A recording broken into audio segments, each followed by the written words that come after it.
सत कैवल साहेब, सत कैवल विद्या मंदिर, परम गुरु पाठशाला संकुल। हूँ पटेल हरीशभाई बी, धोरण 11, विषय अर्थशास्त्र, યુનિટ નંબર 8, આર્થિક સુધારાઓ। આર્થિક સુધારાઓની અંદર આપણે જોઈએ ઇકોનોમિક્સ રિફોર્મ્સ। 1991થી આર્થિક નીતિમાં પરિવર્તન માટેના હેતુઓ, ઉદારીકરણ, ભારતમાં ઉદારીકરણની પ્રક્રિયા, ખાનગીકરણની પ્રક્રિયા, વૈશ્વિકીકરણ, ભારતમાં વૈશ્વિકીકરણની પ્રક્રિયા, વિદેશી મૂડીરોકાણના પ્રકારો, પ્રત્યક્ષ વિદેશી મૂડીરોકાણનું સ્વરૂપ, વિદેશ વેપારની નીતિ, ભારતની વિદેશ વેપાર નીતિના તબક્કા અને આર્થિક સુધારાઓનું મૂલ્યાંકન। આટલા મુદ્દા આપણે અહીંયા આ ટૉપિકની અંદર આપણે ભણીશું। તો પહેલાં જોઈએ કે સ્વતંત્ર ભારતના નીતિ ઘડનારાઓ સામે ભારતના આર્થિક અને સામાજિક વિકાસના પડકારો હતા। આ માટે આર્થિક ક્ષેત્રે ભારતે મિશ્ર અર્થતંત્રવાળી અર્થવ્યવસ્થા સ્વીકારી, જેમાં સમાજવાદી ઢબની સમાજ રચના તરફ ઝોક વધારે રહ્યો। 1947થી 1990ના ગાળામાં ભારતે અપનાવેલ આયોજિત વિકાસની વ્યૂહરચના અને અર્થતંત્ર પર રાજ્યના વધારે પડતા અંકુશોને લીધે આપણા આર્થિક ધ્યેયોને પ્રાપ્ત કરવામાં મુશ્કેલી પડી, એમ ઘણા આર્થિક નિષ્ણાતોને લાગ્યું। ભારતના વેપાર તુલનામાં ઊંચી ખાધ રહી, એટલે કે ભારતની જે આયાતો છે એની સરખામણીમાં નિકાસો નીચી રહી, એટલે વિદેશી હુંડિયામણની કમાણીમાં ખાધ ઊભી થઈ। એટલે ભારતે વિદેશી સંસ્થાઓ પાસેથી મદદ લેવી પડી। દુનિયાના વિકસિત દેશો અને આંતરરાષ્ટ્રીય નાણાં સંસ્થાઓએ ભારતને નાણાકીય સહાય આપવા માટે એક શરત મૂકી કે ભારતે પોતાની આર્થિક નીતિઓમાં પરિવર્તન કરવું પડશે અને અર્થતંત્રને રાજ્યના અંકુશમાંથી મુક્ત કરે। માટે ભારતે આર્થિક નીતિઓમાં પરિવર્તન કર્યું અને એ માટે જરૂરી સંસ્થાગત અને કાયદાકીય ફેરફાર કર્યા। તો આપણે જોઈએ કે 1991થી આર્થિક નીતિમાં જે પરિવર્તન આવ્યું એના કેટલાક હેતુઓ હતા। તો રાજ્યમાં અંકુશવાળી અર્થવ્યવસ્થાને બજાર આધારિત મુક્ત અર્થવ્યવસ્થા તરફ લઈ જવા અને મિશ્ર અર્થતંત્ર જે છે એ જાહેર ક્ષેત્રનો વ્યાપ ઘટાડી અને ખાનગી ક્ષેત્રનો વ્યાપ વધારવા ઈસવીસન 1991માં આર્થિક કાયદાઓ બદલવામાં આવ્યા અને આર્થિક નીતિનું પરિવર્તન થયું, જે પ્રક્રિયાને આર્થિક સુધારા તરીકે ઓળખવામાં આવે છે। એ આપણે જોઈએ તો એ હેતુઓ કે શા માટે આપણે આર્થિક પરિવર્તન કર્યું, તો એના કેટલાક હેતુઓ છે, જેમ કે ભારતની વિપુલ કુદરતી સંપત્તિ અને માનવ સંપત્તિનો આર્થિક વિકાસમાં ઉપયોગ થાય એ માટે ખાનગી અને વિદેશી મૂડીરોકાણને વધારે પ્રોત્સાહન આપવું। બીજું, દેશના સંશોધનોની વધુ કાર્યક્ષમ ફાળવણી કરવી અને મહત્તમ ઉપયોગ કરવો। 3, રાજ્યના ખર્ચમાં ઘટાડો કરવો અને જાહેર ક્ષેત્રના ખાનગીકરણને લીધે પાછા મળેલા નાણાંને પ્રજા કલ્યાણની અન્ય સવલતોમાં ખર્ચવા। 4, દેશની આવક, રોજગારી તથા નિકાસ આવકોમાં વધારો કરવો। 5, દેશના આર્થિક ક્ષેત્રે સ્પર્ધાત્મકતા વધારવી। 6, લાંબા ગાળે દેશનો આર્થિક વિકાસ અને આર્થિક વૃદ્ધિ સાતત્યપૂર્વક વધારવો। તો આ હેતુઓ પાર પાડવા ભારતે 1991ની આર્થિક નીતિઓમાં પરિવર્તન કરવામાં આવ્યું, જેના 3 પાસા છે: ઉદારીકરણ, ખાનગીકરણ અને વૈશ્વિકીકરણ। તો સૌથી પહેલાં આપણે ખાનગીકરણ, લિબરલાઇઝેશન વિશે વાત કરીએ તો રાજ્ય અંકુશિત અર્થવ્યવસ્થામાં ખાનગી સાહસ, વ્યક્તિગત નિર્ણયોનું સ્વતંત્ર, બજાર પરિબળો દ્વારા આર્થિક નિર્ણયોનો વ્યાપ વધે અને રાજ્યનો હસ્તક્ષેપ ઘટે, એને ઉદારીકરણ કહે છે। તો ભારતના મિશ્ર અર્થતંત્રમાં રાજ્યના અંકુશવાળા આર્થિક નિર્ણયોમાં ખાનગી અને બજાર આધારિત ક્ષેત્રના સ્વીકારને ઉદારીકરણ કહે છે। તો ઉદારીકરણની અંદર અર્થતંત્ર પર રાજ્યના અંકુશો ઘટતા જાય છે, આર્થિક નિર્ણયોની પ્રક્રિયામાં બજારના માંગ પુરવઠાના પરિબળોની અસર વધતી જાય છે, તબક્કાવાર જાહેર ક્ષેત્રોમાં ખાનગી ક્ષેત્રોને પ્રવેશવા દેવાય છે અને દેશના ઉદ્યોગોને આંતરરાષ્ટ્રીય સ્પર્ધા સામે અપાતું ખાસ નીતિગત રક્ષણ ક્રમશઃ ઘટતું જાય છે. એટલે કે રાજ્ય દેશના ઉદ્યોગો અને વિદેશી ઉદ્યોગો બાબતે તટસ્થ બને છે. હવે આપણે જોઈએ ભારતમાં ઉદારીકરણની પ્રક્રિયા. તો ભારતમાં આર્થિક ઉદારીકરણ તબક્કાવાર અપનાવવામાં આવ્યું છે. રાજ્યએ પ્રથમ દેશના ઉત્પાદકો મૂડીરોકાણકર્તાઓ માટે નિયમો હળવા કર્યા. ત્યાર પછી વિદેશી મૂડીરોકાણ માટે પ્રવેશની છૂટ આપી. એવી જ રીતે આર્થિક ક્ષેત્રો પણ વ્યૂહાત્મક રીતે નિયંત્રણ મુક્ત થયા. દાખલા તરીકે પહેલાં વપરાશના ક્ષેત્રો મુક્ત થયા, ત્યાર પછી જાહેર સેવાના ક્ષેત્રો અને ત્યાર પછી નાણાં બજારને મુક્ત કરવામાં આવ્યું. તો આર્થિક નીતિઓનું પરિવર્તન કે જેને આપણે ઘણા આર્થિક સુધારા કહે છે, એના અમલ કરવા માટે આર્થિક કાયદાઓમાં પરિવર્તન કરવું પડે છે. તો ભારતની સંસદે આ માટે તબક્કાવાર કાયદાઓમાં પરિવર્તન કર્યા. જેમ કે એક MRTP એક્ટ જે 1969નો હતો એ એક્ટ બદલી અને કોમ્પિટિશન એક્ટ 2002 બદલવામાં આવ્યો. ફેરામાંથી રેગ્યુલેશન શબ્દ હટાવી અને મેનેજમેન્ટ શબ્દ મુકાયો. હવે એ નિયમન કરવાને બદલે સંચાલન કરશે, જેનું નામ ફેરા હતું, ફોરેન એક્શન રેગ્યુલેશન એક્ટ, એને બદલે ફોરેન એક્શન મેનેજમેન્ટ એક્ટ એ ફેમા કાયદો અમલમાં આવ્યો. ત્યાર પછી ઔદ્યોગિક નીતિના મોટા પાયે પરિવર્તન કરવામાં આવ્યું, જ્યાં જાહેર ક્ષેત્ર માટે આરક્ષિત ક્ષેત્રો ઘટાડીને 3 કરી દેવાયા. જે અત્યાર સુધી 18 ઉદ્યોગો હતા જાહેર ક્ષેત્રના, એ ઘટાડી અને હવે 3 જ ઉદ્યોગો કરી દીધા છે. અને નાના પાયાના ઉદ્યોગો માટે મૂડીરોકાણ મર્યાદામાં વધારો કરાયો, જેથી તેઓ નવીનીકરણ પાછળ ખર્ચ કરી શકે. ત્યાર પછી વિદેશી મૂડીરોકાણની પ્રક્રિયા સરળ બની. ઘણા બધા આર્થિક ક્ષેત્રોમાં વિદેશી મૂડીરોકાણ માટે આપમેળે પરવાનાની જોગવાઈ કરવામાં આવી. રાજકોષીય નીતિ, વેપાર નીતિ અને આયાત નિકાસ નીતિ દ્વારા રાજ્યએ બજાર પરિબળોને આર્થિક નિર્ણયની પ્રક્રિયામાં વધારે મહત્ત્વ આપ્યું. સબસિડી ખર્ચમાં ઘટાડો કરાયો. આયાત નિકાસ પરવાને નીતિ હળવી કરાઈ. હુડિયામણનો દર વધુ મુક્ત બનાવાયો. તો આ રીતના ઉદારીકરણની અંદર ઘણા બધા પરિવર્તન કરવામાં આવ્યા, ઘણા બધા કાયદાઓ બદલ્યા અને આ રીતના ખાનગી ઉદ્યોગોને છૂટ આપવામાં આવી. બીજો મુદ્દો છે આર્થિક સુધારાનો ખાનગીકરણ, પ્રાઇવેટાઇઝેશન.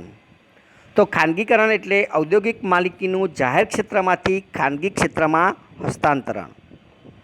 તો રાજ્ય દેશમાં જાહેર ક્ષેત્રના ઉદ્યોગોનું માલિકી અને સંચાલન ધરાવે છે અને આ માલિકી અને સંચાલન પૂર્ણરૂપે અથવા તો આંશિક રૂપે ખાનગી ક્ષેત્રને સોંપવાની પ્રક્રિયા એટલે ખાનગીકરણની પ્રક્રિયા.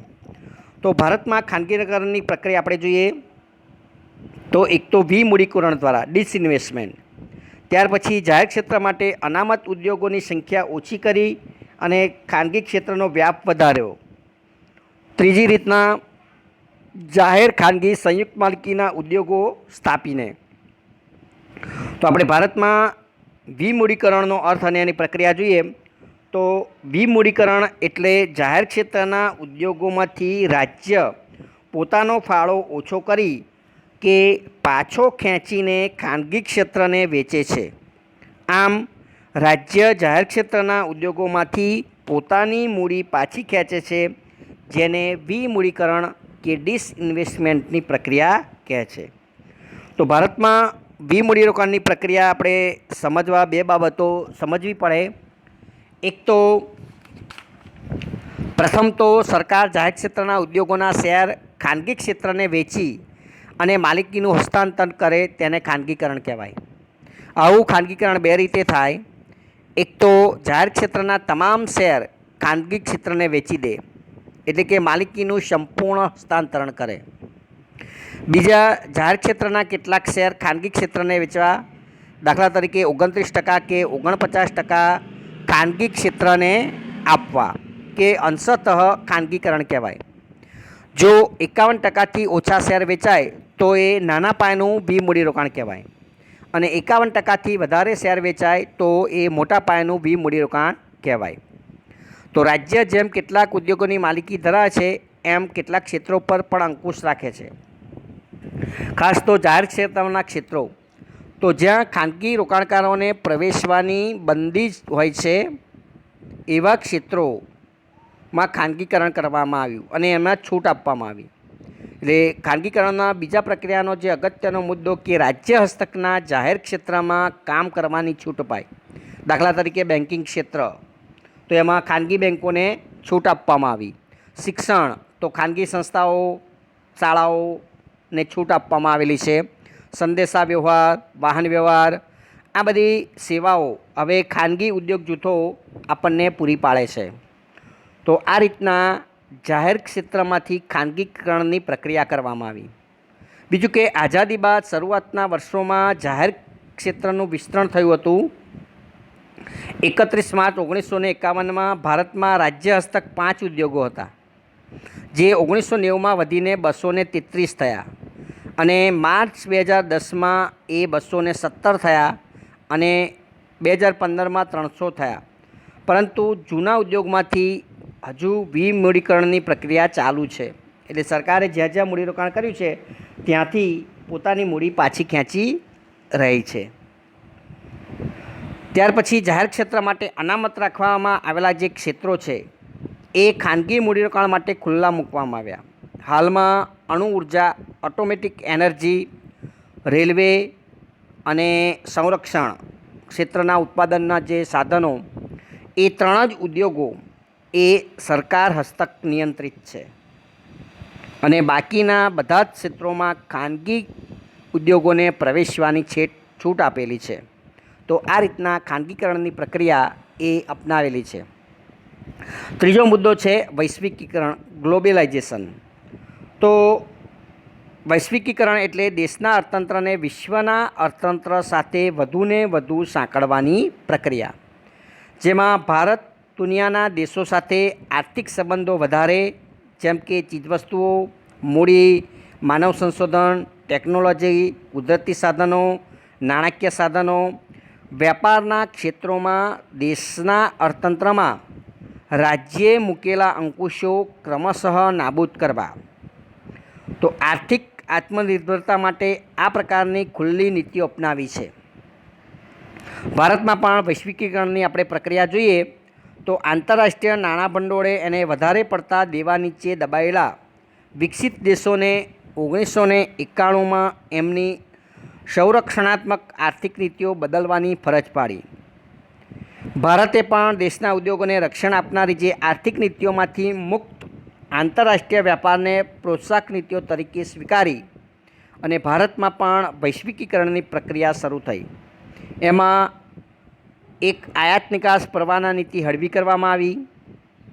1995માં ભારતમાં જે વિશ્વ વેપાર સંસ્થા WTO, વર્લ્ડ ટ્રેડ ઓર્ગેનાઇઝેશનનું સભ્ય બન્યું અને આના નિયમોનું પાલન કરતું થયું. ત્રીજું કે ભારતીય ચલણ રૂપિયાના અન્ય દેશોના ચલણ સાથેના જે વિનિમયનો દર હતો એ ક્રમશઃ મુક્ત કર્યો. એટલે અત્યાર સુધી એ દર સરકાર નક્કી કરતી હતી, હવે બજાર પરિબળો પર આધારિત નક્કી થાય છે. તો એના ખરીદ વેચાણને સરળ બનાવાયું અને આપણા રૂપિયાનું મૂલ્ય વેપાર દ્વારા નિર્ધારિત થયું. ત્યાર પછી દેશના અર્થતંત્રમાં સીધા વિદેશી મૂડીરોકાણને ક્ષેત્રવાર, તબક્કાવાર વધુને વધુ મુક્ત બનાવાયું. પાંચમું, ભારતીય ઉદ્યોગકારો અને રોકાણકારોને અન્ય દેશો સાથેના આર્થિક વ્યવહારોમાં વધુ પ્રમાણની મોકળાશ મળે એ દિશામાં કામ કરવામાં આવ્યું. ત્યાર પછી દેશના અને વિદેશના ઉત્પાદકો, વેપારીઓ, રોકાણકર્તાઓ માટે રાજ્ય નીતિગત રીતે તટસ્થ બન્યું. એટલે કે ઘરેલું ઉદ્યોગોને વધુ પડતું રક્ષણ આપવાની નીતિમાં ફેરફાર થયા. અને સાતમું, અન્ય દેશો સાથેના સાંસ્કૃતિક, સામાજિક આદાન પ્રદાન પણ સરળ બન્યા. તો આ રીતના વૈશ્વિકીકરણની પ્રક્રિયા અપનાવવામાં આવી. એટલે કે ઉદારીકરણ, જે 1991માં આપણે 3 જે ફેરફાર કર્યા આર્થિક સુધારાઓ, ઉદારીકરણ, ખાનગીકરણ અને વૈશ્વિકીકરણ. હવે ભારતમાં વિદેશી મૂડીરોકાણ, ફોરેન ઇન્વેસ્ટમેન્ટ ઇન ઇન્ડિયા. તો વૈશ્વિકીકરણની પ્રક્રિયામાં પ્રત્યક્ષ મૂડીરોકાણ એ એક અગત્યનું પગલું છે.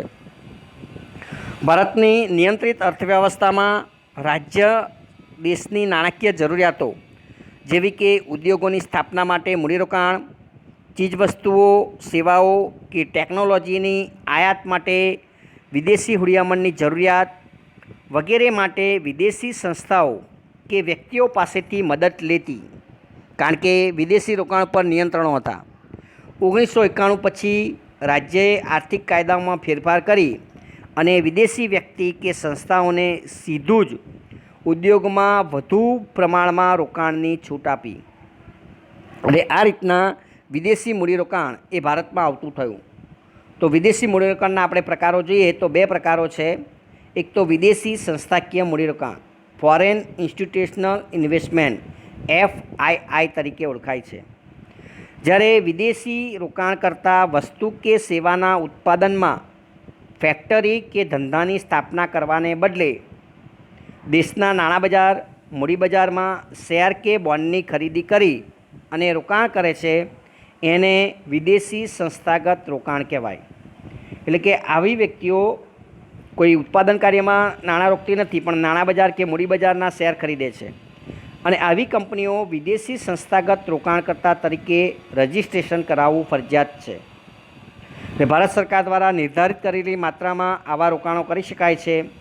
મોટે ભાગે આવા રોકાણો વિદેશી બેન્કો, વીમા કંપનીઓ, મ્યુચ્યુઅલ ફંડ વગેરે કંપનીઓ દ્વારા થતા હોય છે. એટલે કે વિદેશી કંપનીઓ જેટલી ઝડપથી શેર બજારમાં નાણું ઠાલવે એટલું ઝડપથી પાછું પણ ખેંચી શકે છે. એટલે દેશના અર્થતંત્રમાં એ અસ્થિરતાનું જોખમ પણ લાવી શકે. એટલે વિદેશી સંસ્થાગત મૂડીરોકાણ છે એ એક જોખમ છે. ત્યાર પછી પ્રત્યક્ષ વિદેશી મૂડીરોકાણ જોઈએ તો વૈશ્વિકીકરણ બાદ ભારતમાં વિદેશી કંપનીઓ ઉત્પાદન અને વેચાણના ક્ષેત્રોમાં સીધું જ રોકાણ કરવા દેવામાં આવે છે. એને આપણે પ્રત્યક્ષ વિદેશી મૂડીરોકાણ કહીએ, ડાયરેક્ટ ફોરેન ઇન્વેસ્ટમેન્ટ. એટલે જ્યારે વિદેશી વ્યક્તિ, સંસ્થા કે કંપની દેશના અર્થતંત્રમાં વસ્તુ કે સેવાના ઉત્પાદન કે વેચાણના ક્ષેત્રમાં સીધું જ મૂડીરોકાણ કરે છે, એને પ્રત્યક્ષ વિદેશી મૂડીરોકાણ કહેવાય. એટલે અહીંયા કંપની, ફેક્ટરી કે ઉદ્યોગ ધંધાની એઓ પોતે જ સ્થાપના કરે છે અથવા તો આપણી કંપનીઓમાં સીધી ભાગીદારી કરે છે અને સંચાલનમાં પણ કાબૂ મેળવે છે. જોકે આ જોખમ નથી, કારણ કે કંપની કે સીધું રોકાણ કરે એટલે જ્યાં સુધી કંપની ચાલુ રહે ત્યાં સુધી એ મૂડીરોકાણ અહીંયા રહેતું હોય છે. હવે આપણે જોઈએ પ્રત્યક્ષ વિદેશી મૂડીરોકાણનું જે સ્વરૂપ છે એ સ્વરૂપ આપણે અહીંયા જોઈ શકીએ છીએ. તો એ સ્વરૂપની અંદર આપણે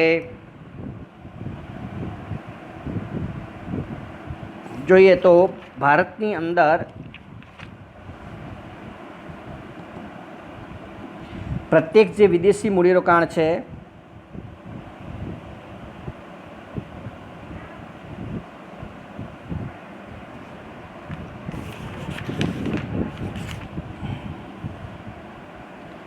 એ મૂડીરોકાણ ભારતમાં જે પ્રત્યક્ષ વિદેશી મૂડીરોકાણનું જે સ્વરૂપ, તો ભારતમાં વિદેશી વ્યક્તિઓ કે નાણાં સંસ્થાઓ દ્વારા સીધું મૂડીરોકાણ કરવામાં આવ્યું હોય છે. એમાં સંસ્થાગત રોકાણના સ્વરૂપમાં હોય છે, સીધા મૂડીરોકાણના સ્વરૂપે હોવાથી વધુ સ્થિર રોકાણ હોય છે, યંત્રો કે કાચો માલ સંપત્તિના સ્વરૂપમાં હોય છે, દેશમાં નવી ટેકનોલોજીના સ્વરૂપમાં છે અને કાર્ય સંસ્કૃતિ ઊભી કરે છે. તો આ રીતના જે પ્રત્યક્ષ વિદેશી મૂડીરોકાણ છે એ આ સ્વરૂપે ભારતની અંદર આવતું હોય છે. એટલે તબક્કાવાર વિવિધ આર્થિક ક્ષેત્રોના સ્વતંત્રપણે અને ભારતના રોકાણકારો સાથે મળી અને વિદેશી રોકાણકારો સીધું વિદેશી મૂડીરોકાણ વધાર્યું છે. એટલે ભારતમાં વિદેશી મૂડીયામણની જે અનામતો છે એની અંદર સીધો વધારો આપણે કરી શકાય છે. હવે ભારતની વિદેશ વેપાર નીતિ આપણે જોઈએ તો ભારતની વિદેશ વેપાર નીતિ હંમેશા કેટલાક પડકારોનો સામનો કરતી આવી છે. અને આ પડકારોની અંદર આપણે જોઈએ તો આંતરરાષ્ટ્રીય સ્પર્ધા સામે ઘરેલું ઉદ્યોગોને રક્ષણ આપવા માટે આયાતો પર અંકુશ રાખવાની એક જરૂરિયાત છે. બીજું કે ઘરેલું ઉદ્યોગોમાં ઉત્પાદન વધારવા અને આયાત અવેજીકરણ માટે ટેકનોલોજી, યંત્રો, પૂરક યંત્રો અને સંસાધનોનું આયાતનું પ્રમાણ નક્કી કરવું. ત્રીજું કે વિદેશી હુંડિયામણ બચાવવા બિનજરૂરી જે ચીજવસ્તુઓની આયાત પર અંકુશ રાખવો કે નહીં, એ પણ એક અગત્યનો મુદ્દો છે. ત્યાર પછી આવશ્યક આયાતો માટેની ચૂકવણી માટે જરૂરી હુંડિયામણ કમાવવા માટે નિકાસોને પ્રોત્સાહન આપવું. પાંચમું, ઘણી બધી ભારતીય વસ્તુઓ ગુણવત્તાના પ્રશ્ને આંતરરાષ્ટ્રીય વ્યાપારમાં ટકી શકતી નથી. તો વિદેશી નીતિ માટે આ એક પ્રશ્નનો ઉકેલ એક પડકારજનક છે. અને છઠ્ઠું કે વિદેશ વ્યાપાર નીતિના ઘડતરમાં રોજગારીના વ્યાપક આધાર સમા નાના અને ગૃહ ઉદ્યોગોના ઉત્પાદન અને વિકાસને પ્રોત્સાહન આપવું. સાતમું કે આંતરરાષ્ટ્રીય વ્યાપારમાં વિદેશી હુડિયામણની જરૂરિયાત ઊભી થાય છે, એટલે આંતરરાષ્ટ્રીય વ્યાપારની સમસ્યાઓ આંતરિક વ્યાપારની સમસ્યા કરતાં જુદી હોય છે. આ તમામ પડકારો ધ્યાનમાં રાખી અને ભારતમાં વિદેશી વ્યાપાર નીતિ રજૂ થતી રહી છે અને સમયાંતરે એમાં પરિવર્તન થતા રહ્યા છે. તો આપણે ભારતની જે વિદેશ વ્યાપાર નીતિ છે એના તબક્કા જોઈએ તો બે તબક્કા છે. એક તો વૈશ્વિકીકરણ પહેલાં ભારતની વિદેશ નીતિ કેવી હતી અને ત્યાર પછી વૈશ્વિકીકરણ પછી વિદેશ નીતિ કેવી છે. તો આપણે જોઈએ કે વૈશ્વિકીકરણ પહેલાં વિદેશ વ્યાપાર નીતિ તો સ્વતંત્રતા બાદ શરૂઆતના વર્ષોમાં વહીવટી, આર્થિક, રાજકીય માળખાની ગોઠવણના હતા. એટલે દેશ વિદેશી શાસનમાંથી મુક્ત થયો હતો, માટે વિદેશી વસ્તુ, વિદેશ વ્યાપાર, વિદેશી કંપની સામે માનસિક વિરોધ હતો. એટલે આ ગાળામાં આયાત પર અંકુશો હતા અને દેશની નિકાસો ખૂબ ઓછી હતી. ભારતે મિશ્ર અર્થતંત્ર સ્વીકાર્યું અને આયોજન દ્વારા વિકાસની વ્યૂહરચના અપનાવી એને મોટા પાયાના ઉદ્યોગોની સ્થાપના અને જરૂરી ઉદ્યોગોના વિકાસ માટે મોટા પાયે આયાતો થઈ. એટલે વિદેશી હુડિયામણ ઘટી જવા પામ્યું અને વપરાશી ચીજવસ્તુઓની આયાત પર ભારે નિયંત્રણો મુકાયા. ત્યાર પછી ભારતની વિદેશ વ્યાપાર નીતિમાં દેશના ઉદ્યોગોને સંરક્ષણ પર ભાર મૂકવામાં આવ્યો, આયાતો પર અંકુશ લાગ્યા અને નિકાસ વધારીને વિકાસ કરવાનું વિચારાયું. એટલે ભારતની નિકાસોમાં ખેત પેદાશો, હસ્તકળા, ઝવેરાત જેવી પરંપરાગત નિકાસોની સાથે ટેકનોલોજી આધારિત બિનપરંપરાગત નિકાસો વધારવામાં આવી. વિદેશી હુડિયામણના બજારમાં રૂપિયો સરકારના અંકુશમાં રખાયો, જ્યાં રૂપિયાના અવમૂલ્યન દ્વારા નિકાસ વધારવાની નીતિ અપનાવી. જો કે રૂપિયાના અવમૂલ્યનથી આયાતો આપણી મોંઘી થઈ અને અતિ આવશ્યક હોવાથી એમાં ઘટાડો થયો નહીં. પરિણામે આપણું ખર્ચ વધ્યું અને લેણદેણની તુલનામાં ખાધ ઊભી થઈ. શરૂઆતમાં આયાત અવેજીકરણ દ્વારા આયાત ખર્ચ ઘટાડવાની વ્યૂહરચના અપનાવી. આયાત અવેજીકરણ એટલે આયાત થતી વસ્તુઓની અવેજીમાં પોતાના દેશમાં વસ્તુઓ ઉત્પન્ન કરવાની નીતિ. તો આ નીતિ આપણે અપનાવી કે જેથી આપણી આયાતો આપણે ઘટાડી શકીએ અને આયાત થતી વસ્તુઓ જેવી જ વસ્તુઓ આપણે ઉત્પન્ન કરીએ તો આપણી આયાતો ઘટી શકે. તો વૈશ્વિકીકરણ પહેલાં આ પ્રકારની વિદેશ વ્યાપાર નીતિ હતી. બીજા તબક્કાની અંદર વૈશ્વિકીકરણ પછી વિદેશ વ્યાપાર નીતિ જોઈએ તો 1991 પછી આર્થિક નીતિઓમાં પરિવર્તન આવ્યું. એટલે વિદેશ વ્યાપારની સંરક્ષણાત્મકને બદલે મુક્ત વેપાર નીતિ અપનાવાઈ. રૂપિયાને વિદેશી હુડિયામણ બજારમાં ક્રમશઃ અંકુશ મુક્ત બનાવાયો. આયાત નિકાસ પરવાના હળવા કરાયા. માત્ર ક્રૂડ ઓઇલ, ખાદ્ય તેલ અને રસાયણ જેવી થોડીક આયાતોમાં જ અંકુશો રખાયા. ત્યાર પછી સીધી વિદેશી મૂડીરોકાણની છૂટ અને ખાનગીકરણને કારણે વિદેશી કંપનીઓ હવે દેશમાં જ વસ્તુઓનું ઉત્પાદન, વેચાણ કરી શકે છે. ભારતને પણ વૈશ્વિકીકરણના લાભ મળતા બીજા દેશોમાં નિકાસો વધી. 1991 પછી વિદેશ વ્યાપાર નીતિ આંતરરાષ્ટ્રીય વ્યાપારમાં ભારતનો હિસ્સો વધે એ રીતે ઘડાઈ. 1995માં વિશ્વ વ્યાપાર સંગઠનનું ભારત સભ્ય બન્યું. એના માર્ગદર્શન પ્રમાણે કાયદાઓ બદલવામાં આવ્યા, જેમ કે ખેત પેદાશની આયાત નિકાસ માટેના કાયદા, મૂડીરોકાણ અંગેના કાયદા, આ બધા કાયદાઓ બદલાયા. અને આ રીતના વૈશ્વિકીકરણ પછી વિદેશ વ્યાપાર નીતિ આપણે અપનાવી, એમાં ઘણા બધા ફેરફાર આપણે કર્યા.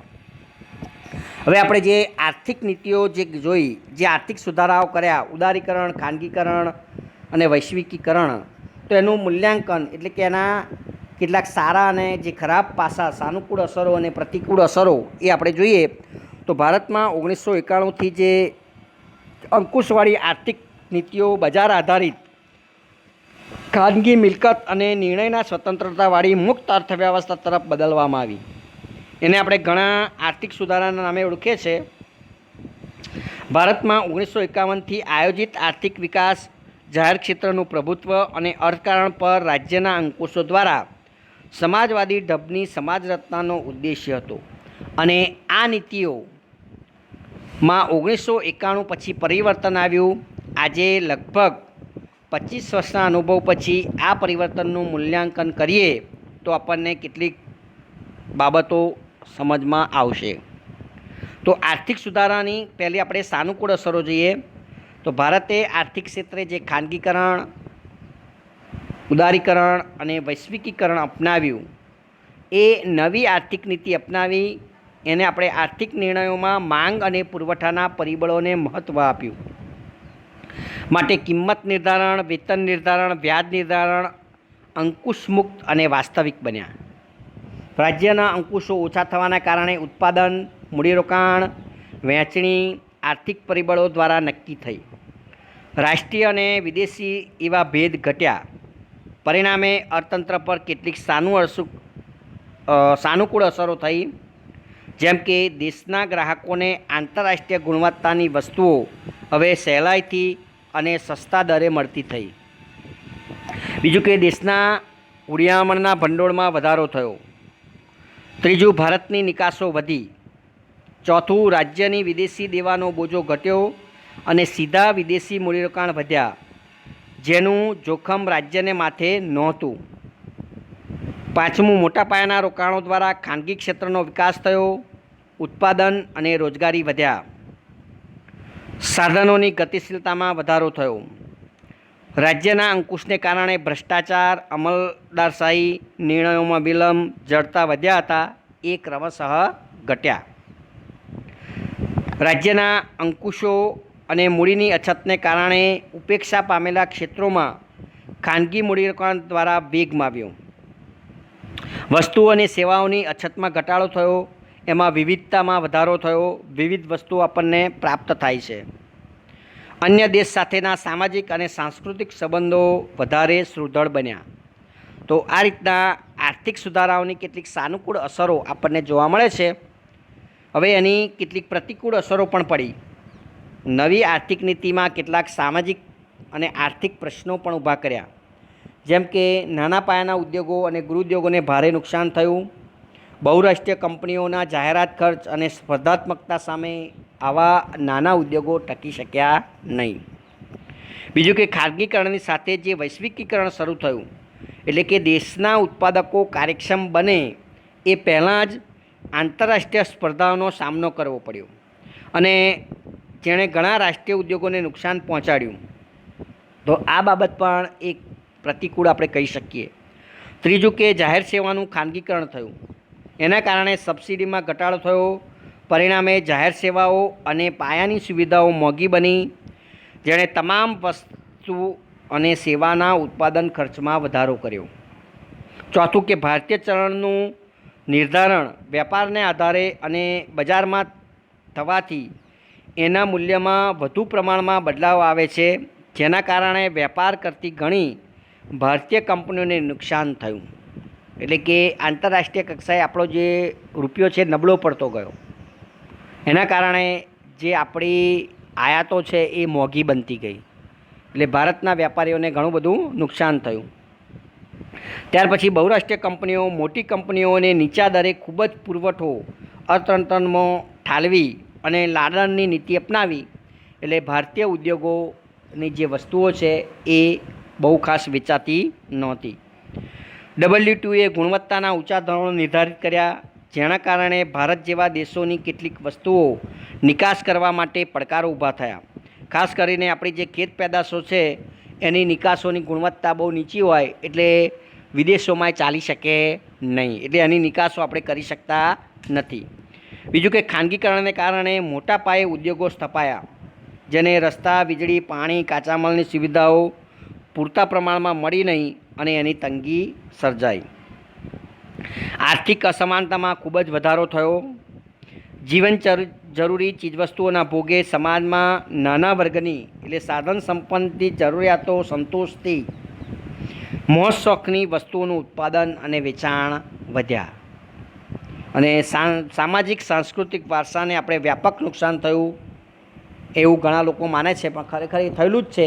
કારણ કે વિદેશી સંસ્કૃતિ ભારતમાં આવવા લાગી અને યુવાધન બગડવા લાગ્યું, એ એક સત્ય હકીકત છે. તો આ રીતના આર્થિક સુધારાની પ્રતિકૂળ અસરો એ આપણને જોવા મળે છે. તો આ પ્રમાણે અહીંયા આ ટૉપિકની અંદર જે આપણે આર્થિક સુધારાઓનું આખું ટૉપિક આ વિડીયોની અંદર જોયું, તો એની અંદર આપણે આર્થિક નીતિના પરિવર્તન માટેના હેતુઓ, ઉદારીકરણ એની પ્રક્રિયા, ખાનગીકરણ એની પ્રક્રિયા, વૈશ્વિકીકરણ એની પ્રક્રિયા, ભારતમાં વિદેશી મૂડીરોકાણ એના બે પ્રકાર, વિદેશી સંસ્થાકીય મૂડીરોકાણ અને પ્રત્યક્ષ વિદેશી મૂડીરોકાણ. પ્રત્યક્ષ વિદેશી મૂડીરોકાણનું સ્વરૂપ, ભારતની વિદેશ વેપાર નીતિ એના બે તબક્કા, વૈશ્વિકીકરણ પહેલાંની વિદેશ નીતિ અને વૈશ્વિકીકરણ પછીની વિદેશ નીતિ, અને આર્થિક સુધારાનું મૂલ્યાંકન, એમાં આર્થિક સુધારાની સાનુકૂળ અસરો અને પ્રતિકૂળ અસરો, આટલા મુદ્દા આ ટૉપિકની અંદર આપણે ભણ્યા. તો અહીંયા આ ટૉપિક આપણું પૂરો થયું. અસ્તુ.